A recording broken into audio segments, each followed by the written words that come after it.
Good morning, guys, or afternoon, or whatever time it is. All right, so let's see. Today we need to talk about work just a little bit more. We're going to get into some more interesting shapes today, and then we're also going to deal with satellites, so we'll be able to finish the problem set. But what I want you to do is I want you to pause the video and let's try this problem for a warm-up, okay? And then when you guys come back, we can talk about it. Okay, so let's see. We have our density right here.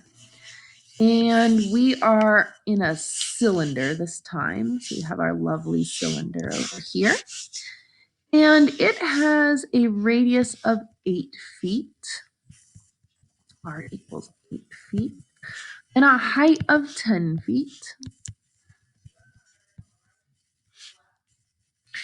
And we're going to take water out of the top of the cylinder. And we're going to go from 8 to 4 feet. So all this water needs to move. So remember, we want to think about here's where y equals 0 is, and this way is positive. So up here at the very top, that's y equals 10, right? The height at the water of any moment in time is y. So the distance the water has to move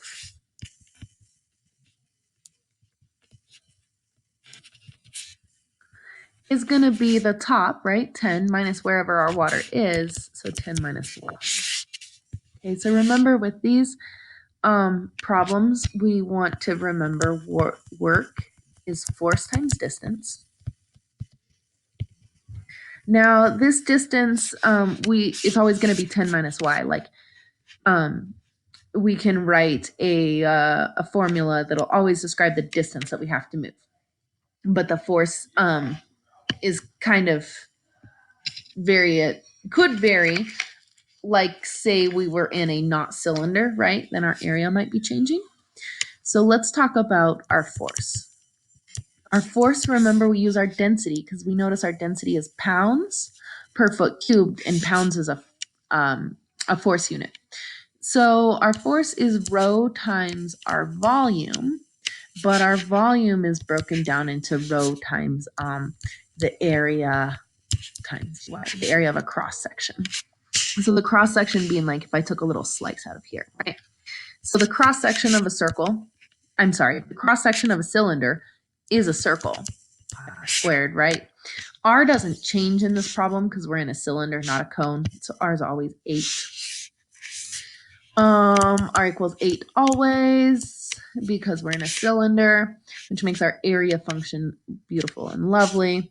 So that we get work is going to be the integral from 4 to 8 because those were our bounds based on the depth of 8 feet to 4 feet of pi r squared, the area of one little slice, the distance that slice needs to move, times dy. Oh shoot, I lost my rho because that's part of my force. Sorry, I missed rho times my area, right?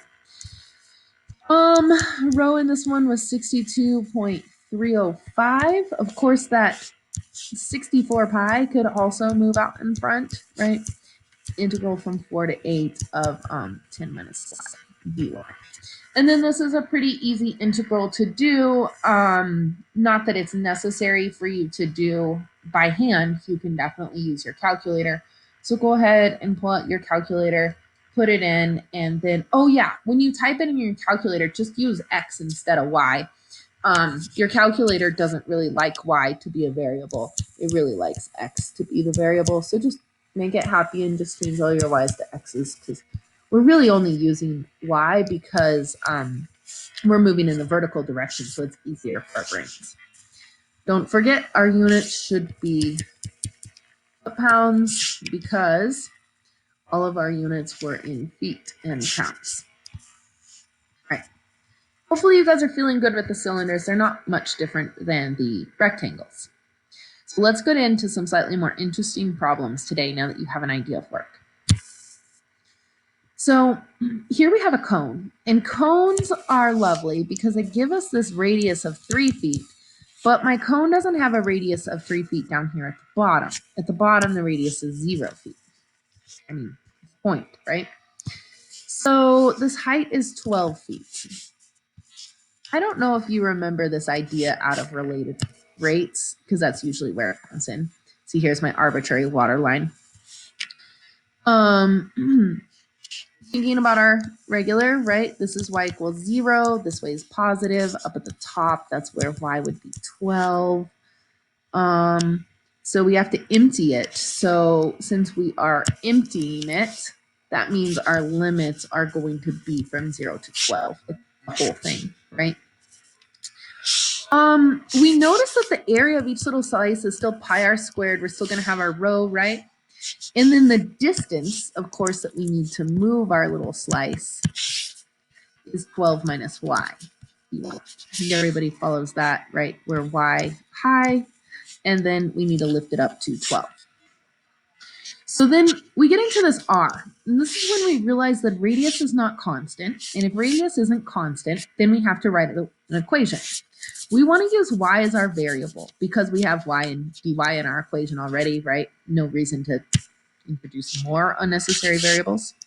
So the big breakthrough on the cones is realizing that if you sort of like split the cone in half and then you only took half of that, so here's our like cross section, and then it's like I zoomed in here, right?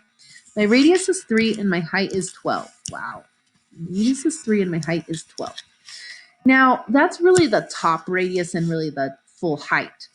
But at any given moment in time, right, my height right here is y. And I want to know what this radius is at any moment in time. The lovely breakthrough is these are similar triangles, right? Because they have same angles. So if they have same angles, then they're similar triangles. So if they're similar triangles, then we know R is to H as, well, 3 is to 12, because at the top R is 3 and the height is 12, so it has to maintain that same ratio throughout. Our height at any given moment, we didn't actually call H, so I'm going to change that.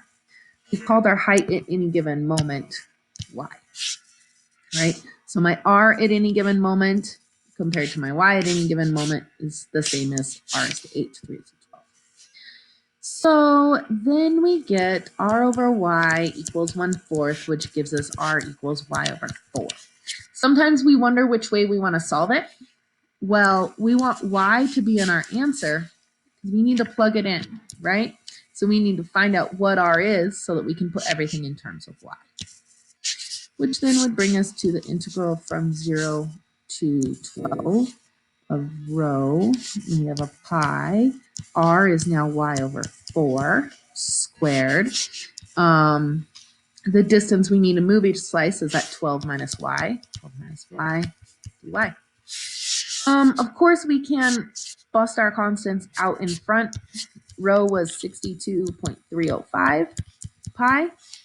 Over 4 squared is going to be 16. Be careful if you pull that out like I did, because that's a good way to make a mistake. Square the top, square the bottom.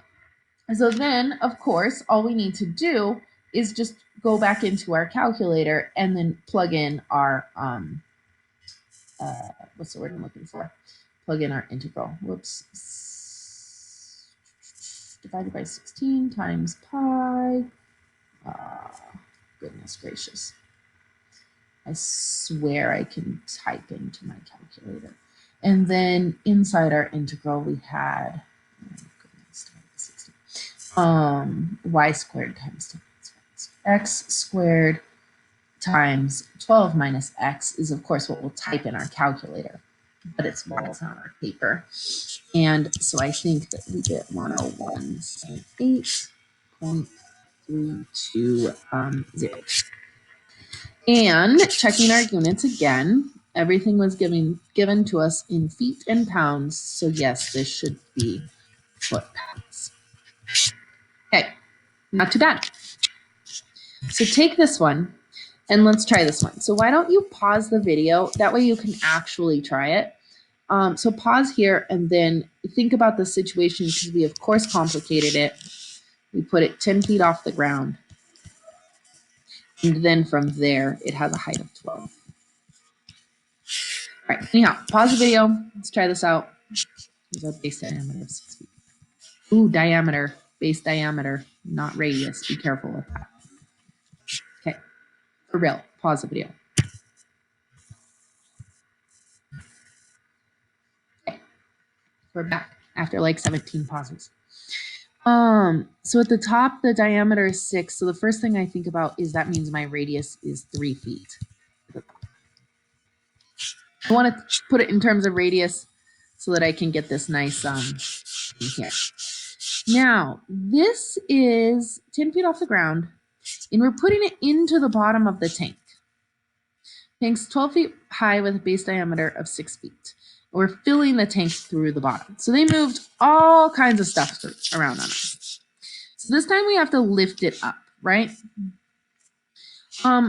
We still want to put our 0 is right here at the base, right? And move up.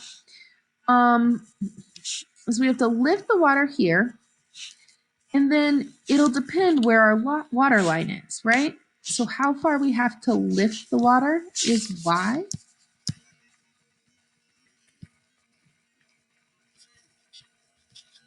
Okay. We'll set up a similar thing to find the equation. 3 is to 12 as r is to y, right? R is to y is 3 is to 12. I guess, oh goodness, sorry about that. I get r equals y over 4 again. Okay. I guess it's not a big surprise since it was the same dimensions. And then we have our row, we have our area. Area is going to be pi r squared. Distance, so let's set it up.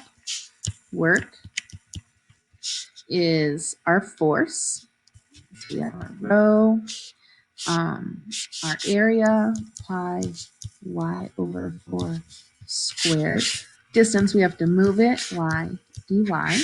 And then the only thing we need are our limits of integration. Here we have to be careful. Here's 0, right? So we have to pick the water up to here. So we're only filling the water once we get to 10. And we'll keep filling all the way up until we're at a height of 22. Because this total height is 22, and I want to fill water starting here. Ooh. I just realized that I have a very big problem. I realized that I wrote this is not quite right based on y.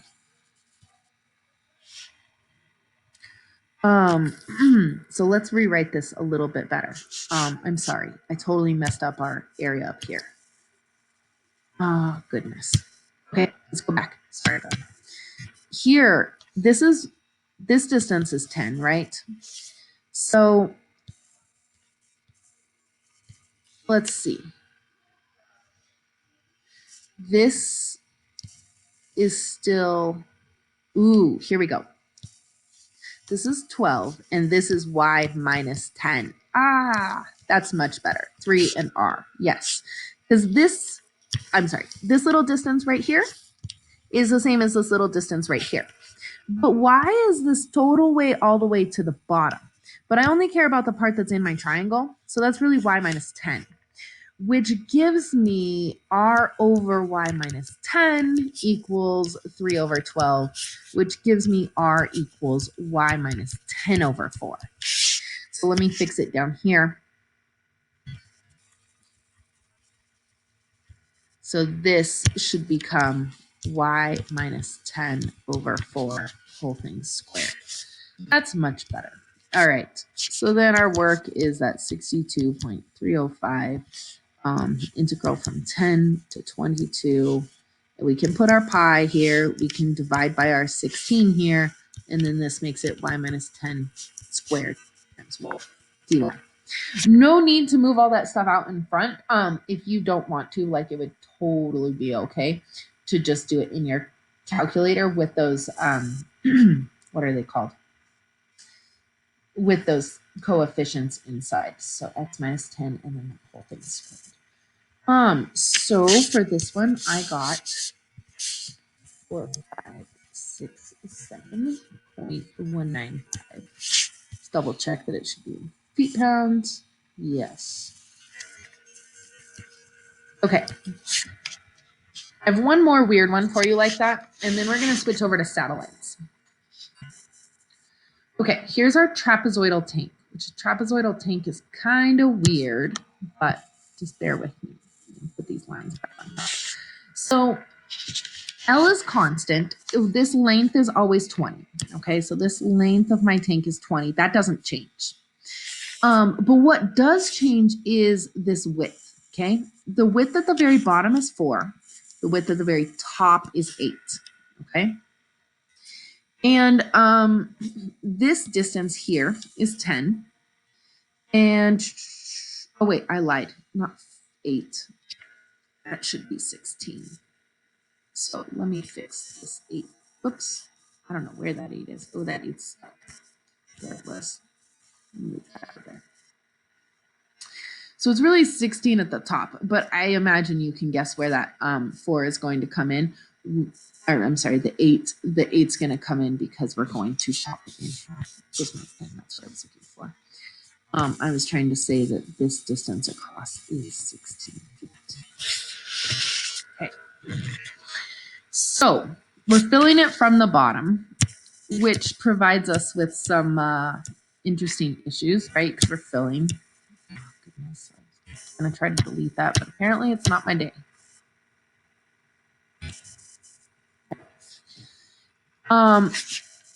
This is nice because it's not on top of anything, so we don't have that extra lift we had in the last problem. So if you want, try it. Pause the video. I'll give you a hint that you're going to want to split this in half so you can do a similar ratio kind of thing. Okay. All right, so we're back. So like I mentioned, if we were to look at this on the end, it would look like this. And we have this little slice out of here that's like whatever W is by 20. So the area of a slice is W times 20. 20 being the length, W being the width, and then of course we'll have our dy there. The distance we need to move the water is just y this time, right? Because here's 0. This way is positive. I just have to lift it up to whatever the height I'm at currently. Okay. Since we're filling it, we know we're going to go an integral from 0 to 10 because we're going for full fill. Okay. So we have our area of our slice is W. We have almost everything figured out, actually. We have that work is rho times the integral from 0 to 10 of the area, which we said was 20 times W, times the distance we have to move it, which we said was y, dy. So we know what we need to do. It's just we don't know what W is, right? So we know this is W, 16 at the top, and it's 10 in between. So let me split it over here. And let's think of it like this. Here's our little lovely trapezoid. Use your imagination. It's all symmetrical and stuff. Find one in the middle. Okay. So like I mentioned, if we split it in half, then this distance is 10 at any point we're at y high. And we want to know what is this W kind of thing. This at the very top is 8. And this at the very bottom is 4. It's often tempting to think that we need to do more. But it's really, I mean, you could write an equation of a line, but it's really just this. If the top is 8 and the bottom is 4, if I drop a vertical, this also has to be 4, right? This is 10.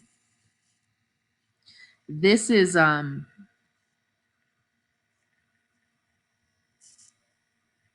is that helpful to me? Yeah. This is whatever This is half of W. Let me call this half of W because I've called W something else over there. Either that or I need to make it 2W. But half of W. So this is whatever, I guess at the bottom it would be 4, and at the top it would be 0. So this little outside is 4 minus half of W. You guys follow that? Like this distance is half of W. This, no, it should be 8. I had it right the first time. I'm doubting myself. Yeah, 8 minus half of W, because this is half of W. It's W. Because here at the bottom, it could only be 4 and 4. Yes. We'll get this, I promise. And so here's Y. So our height Y, right, is to that 8 minus half of W is the same as Y as our total width would be 4, and our total height would be 10. So that looks really terrible. I promise it's not. 8 minus half of W equals 2Y over 5. Keep solving. Minus 8, negative 1/2 W equals 2Y over 5 minus 8. So multiply by negative 2. W equals negative 2 times negative 8 is 16. Negative 2 times that mess is minus 4Y over 5. Now we have our expression for W. Since we have our expression for W, we can go ahead and fill it in. So work is an integral of rho from 0 to 10 of 20 times our width, 16 minus 4Y over 5. So let's see. That'll give us, times our distance, Y dy. So when I go back and I check, I think, okay, this gives me my density. Density times area plus times really a dy to make it a volume gives me my force. And then here's my distance I have to move. So force times distance. Okay, I should double check this was water still. Oh, I guess I didn't give you a row. I guess if I don't give you a row, then you get to probably leave it in terms of row. But let's go ahead and just assume that rho was at 62.305. So if you put this in your calculator, it should be rho. I guess we can move that times 20 outside, right? And then we're going to go from 0 to 10 of the quantity of Y times that 16 minus 4Y over 5. And then, of course, we have our dy still. And we should get a really big number. 6, 6, 4, 5, 8, 6, 6, 7 feet pounds. So what is that? 664,586 and change foot pounds. All right, so hopefully this helps with some of those weird situations. Just try to not panic too much. I think the trapezoidal is the most difficult. I think if you find those right angles, it's always about finding right angles, right? Right angles make our life so much easier. Okay, let's talk about satellite. So satellite's a little bit weird. So we're going to go through this and I'm going to kind of talk through this together. We used to do an investigation, but you know, COVID has kind of messed things up for obvious reasons. So force between two masses is a function of distance. And G is our universal constant for gravitation, our universal gravitational constant. And then we have M1 and M2 where they're the two masses. And then R is the distance between them. So if we have our little Earth here, we'll pretend, okay? And our little satellite here. And if we have to move the satellite away, then the radius, the distance between the two things is going to be changing.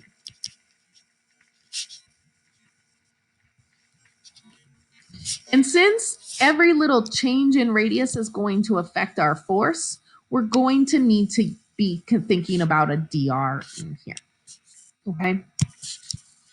As in the change of our radius. So the other thing you want to take note of is all of this stuff will remain constant in any given problem. So since all of that remains constant in any given problem, we just dump it all together and call it C, okay? And what we do is remember that force is our is like our weight, right? So that's how we can figure out our constant C. And we'll do an example here in a second.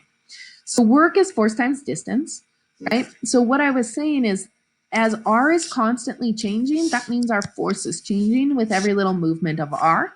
So the distance that we're going to be moving is dr. So force times distance. Anytime we're dealing with work, of a satellite going up into the atmosphere, we're going to use this C over R squared dr formula. So the way it works is we know a satellite weighs 2,000 pounds on the surface of the Earth. And we're going to put it into orbit up at 800 miles. So that's going to be our kind of ending R, if you want. And the radius of the Earth is 4,000 miles. So what we're saying is right here at the beginning, here's the Earth. And here's our little satellite on the Earth. A little tiny satellite. But the distance between them, R, right now starts out at 4,000. So we also know the weight, remember, is a force. So our initial force is 2,000. So that's how we find C, like the force on Earth, we know, and then the radius on Earth, we know. But then as we move our satellite away, right, like picking things up is heavy, it takes effort. So as we move it away, the further we move it away, then the more the force changes, or as we move it away, the force changes. So that's why we need to let the force move with R. So that's how we get C. Then of course we can go and drop it into our integral. We just dump C in. Now the limits. The reason why our limits are 4,000 to 4,800 is, look, when we started, we weren't at the center of the Earth because we're integrating with respect to R. So we started, we started on the edge of the Earth, which is a radius of 4,000. We stopped after we moved the 800 miles into space, which is why we stopped at 4,800. And then, of course, calculator, integrate, you get big, terrible numbers. The last thing I wanted to say is often we want to convert, because right here, this usually gives us miles, pounds, because we were doing everything in miles, right? So convert to foot-pounds, which, remember, you should know this because of where you live, because you live in Denver, and it's a mile-high city, that 5,280 feet are in 1 mile. So we'll have to multiply by 5,280 to change it from mile pounds to foot pounds. All right, let's look at an example or two. So I just have a couple of examples for us. Here's our first one. Satellite weighs 980 pounds on the surface of the Earth, is to be placed in orbit. The force due to gravity is this, where C is a constant, R is the distance from the center of the Earth. The radius of the Earth is 4,000 miles. And then, of course, this is one where they gave us the answer to make sure we know what we're doing. So, well, and apparently I forgot to block out the answer if I didn't want you to see it. One thing that used to help me in physics, in Calc 1, when we did related rates, because usually related rates are kind of difficult, is I would write when R equals 4,000, F equals the 980. And the reason why is because that force we know is changing, right? On the surface of the Earth, something weighs differently than after you start moving it away. And then the radius we also know is going to be changing in this problem. So that just helps me remember that these things are changing. So 980 equals C over 4,000 squared, which gives us a really big number because it's whatever that is, like 16 million times 980. So when you're doing this, you often are going to use scientific notation. Like we get C equals 1.568 times 10 to the 10th times 10 to the 10th, which is a terribly gross number, but that's okay. Then what's really lovely is we've done almost all the work for our problem. We need to go 180 miles above the Earth. So that means we need to integrate from 4,000, because we're starting on the surface of the Earth, to 4,185. And then it's just C over R squared dr, because our force is given by C over R squared, and we're going to move it just a little bit at a time since our radius affects our force. So yeah, it's 1.568 times 10 to the 10th integral from 4,000 to 4,185 of r to the negative 2 dr. And so then you're going to put that in your calculator, using, your wonderful capabilities. Sometimes some of these problems take your calculator a minute, just because your calculator has to do them by plugging in numbers. This one's not too bad, but sometimes it'll do that too. So we get 1,000, what is that? 1 million?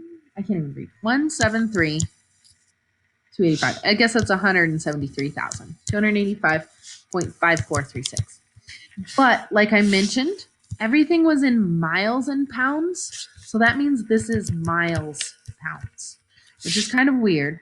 So what we want to do is we want to take this and we want to convert it to foot pounds, because it just makes way more sense. So times 5,280, that's in 1 foot per mile, which will give us a really big number. I'm going to write it down here. Oh goodness, I can't even write. Which is, we would expect there to be a lot of work to move a satellite up into space. So it shouldn't be a huge surprise that we're getting giant numbers. They're really gross and terrible. I'm totally okay with us going 9.149 times 10 to the, what is that? 1, 2, 3, 4, 5, 6, 7, 8. Actually, scientific notation is definitely better. All right, so let's do this. Let's look at one more satellite problem. Actually, I think I have 2 more on the next page. And then know that satellite really is that straightforward. It's always the same formula. We have to know that formula. We'll have to use it. I guess everything's remote, so you guys have to know how to use it more so than know it.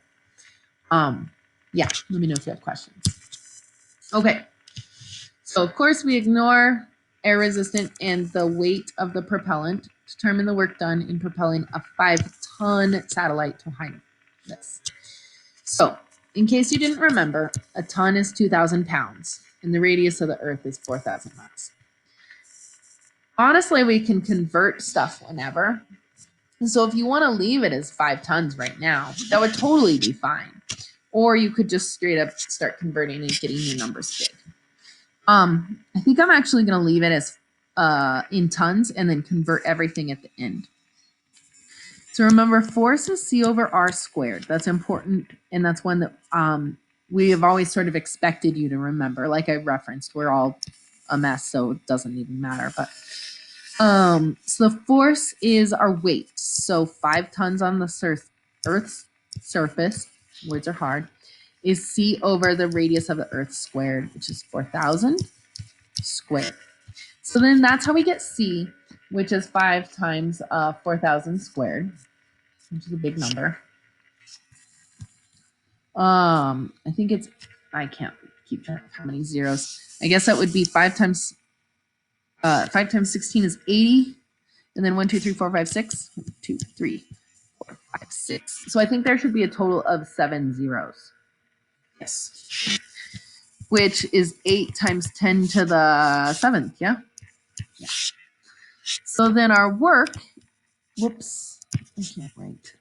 Our work is our integral from the Earth's surface, 4,000, 8 times 10 to the 7th, to 100 miles above the Earth, 4,100. We already got C of R to the negative 2, dr. And then we would just go ahead and integrate that. So we're going to take our weight and we're going to, our C, and we're going to multiply that by our integral from that 4,000 to the 4,100. of to the negative 2 dx in our calculator, of course. And we get 487.805. But this is tons miles, which is a mess. So we can't leave it in tons miles. We need to change that. So to get it to pounds, 487.805. Your chemistry teacher would be so proud. Tons times miles. We need 2,000 pounds in 1 ton and 5,280 feet in 1 mile. So we need to multiply by 2,000 and by 5,280, which gives us a big number. Not a surprise.